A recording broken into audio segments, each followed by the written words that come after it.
Actually কথা হ'ল আজি আমাৰ এই মকৰাপাৰা খানকা শ্বৰীফত উপস্থিত হ'ব পৰা আমাৰ কোকৰাঝাৰৰ প্ৰেছ ক্লাবৰ যি সাংবাদিক বন্ধুসকল তেখেতসকলক মই প্ৰথমতে ধন্যবাদ জনাইছোঁ। কথা হ'ল বিগত কিছুদিন আগতে আমাৰ ৰজাৰ মাছ চলি আছিল। এই ৰজাৰ মাছ চলি থাকোঁতে এই খানকা কমিটিয়ে আমাৰ BTADৰ বিজেপিৰ EM অৰূপ কুমাৰ দেক এখন ধৰ্মীয় সভাত মানে আমন্ত্ৰণ জনাইছিল।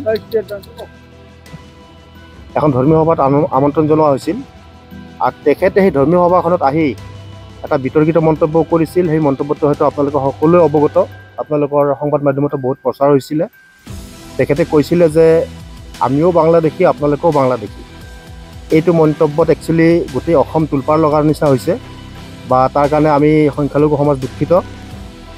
তো সেইকাৰণে আমি যোৱাকালি এখন 4-5খন গাঁৱৰ ৰাজহুৱা সভা অনুষ্ঠিত কৰা হৈছিলে। এই সভাত আজি সিদ্ধান্ত লোৱা হৈছিল যে আজি এই বিবৃতিযোগে যে অৰূপ কুমাৰ দে বিতৰ্কিত কৰা মন্তব্যক লৈ আমাৰ এই খানকা কমিটিয়ে আপোনালোকৰ ওচৰত স্পষ্টীকৰণ দিব, যাৰ কাৰণে আজি আপোনালোকক ইয়াত আমন্ত্ৰণ জনোৱা হৈছিলে। এতিয়া খানকা কমিটিৰ সভাপতি মোৰ লগত আছে ছফিয়া আলী শ্বেখ, বাকীখিনি তেখেতে ক'ব।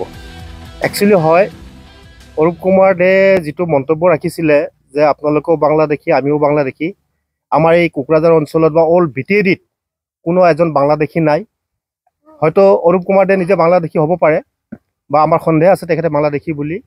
তেখেতে যে আমাৰ সংখ্যালঘু সমাজক বা মকৰাপাৰা ৰাইজক যে বাংলাদেশী বুলি কৈছে, তাৰ কাৰণে তেখেতে যাতে ক্ষমা খোজে, এইবাবে আমি ৰাজহুৱা অনুষ্ঠান হিচাপে ৰাজহুৱা অনুষ্ঠান পাতি আমি তেখেতক ক্ষমা বিচাৰিবলৈ অনুৰোধ জনাইছোঁ। অন্যথা আমি আগন্তুক BTC নিৰ্বাচনত সংখ্যালঘু এলেকাত তেখেতক প্ৰৱেশ নিষিদ্ধ কৰি দিম।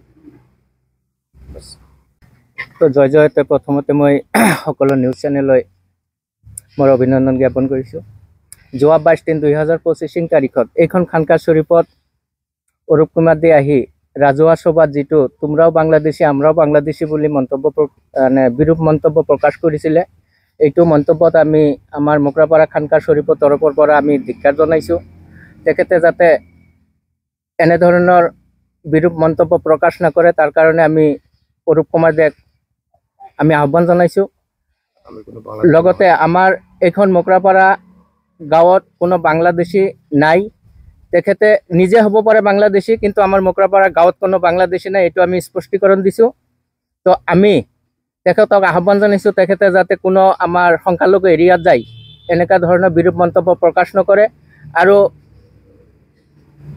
BTADৰ সকলো সংখ্যালঘু ৰাইজক মই আহ্বান জনাম, তেখেতৰ নিচিনা নেতাক লৈ যাতে এনেধৰণৰ আমাৰ জাতিটোক তুচ্ছ তাচ্ছিল্য কৰাৰ এটা সিদ্ধান্ত নলয়, তাৰ কাৰণে আমি সকলো BTC বাসীক মই আহ্বান জনাইছোঁ।